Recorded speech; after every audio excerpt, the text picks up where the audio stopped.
Привет! Если ты за правду и силу фактов, жми подписаться и ставь лайк прямо сейчас. 16 человек пострадали в результате российских атак на Запорожье и Вольнянск за минувшие сутки. В Чувашии ночью сообщали о прилетах украинских БПЛА по Чебоксарам. Это уже не первая атака на город. В ноябре украинские силы били по заводу «Внир Прогресс». Там производят навигационные системы и комплектующие для крылатых и баллистических ракет. Также вероятная цель могла быть ТЭЦ-2. Это крупнейшая тепловая электростанция в Чувашии. Силы специальных операций продолжают уничтожать логистику оккупантов. ССО произвели успешное поражение ударными БПЛА по враждебным целям в оккупированной Донецкой и Луганской области. Переходим к международным новостям. Зеленский после встречи в Лондоне с европейскими лидерами заявил, есть предложение от партнеров обменять часть временно оккупированной Донецкой области и ЗАЭС на территории, которые россияне еще не захватили. Обмен украинских территорий на гарантии безопасности не рассматривается. У Трампа свое видение окончания войны, которое отличается от украинского. Мирный план США сокращен. Американцы хотят найти компромиссы, но по территориям их нет.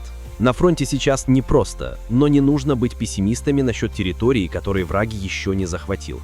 Это не значит, что он что-то захватит. Американцы продолжат поставлять оружие в Украину. Они зарабатывают на этом деньги, и это подходит их современной политике. Гарантии безопасности для Украины от США должны быть утверждены в Конгрессе. Советники по безопасности Украины и европейских стран доработают привезенный из Майами проект мирного плана к вечеру вторника, чтобы передать его США. Но и есть реакция Трампа насчет переговоров. Вот что он сказал на вопрос журналистки, которая спросила, какая страна в настоящее время находится в более выгодном положении на переговорах. Он ответил, в этом нет никаких сомнений, это Россия. Это гораздо более крупная страна. И далее Дональда еще понесло.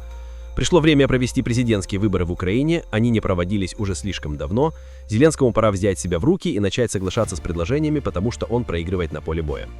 Когда Зеленский впервые встретился с Путиным, он сказал, я хочу две вещи. Я хочу вернуть Крым, и мы станем членом НАТО. Это было сказано не очень приятно.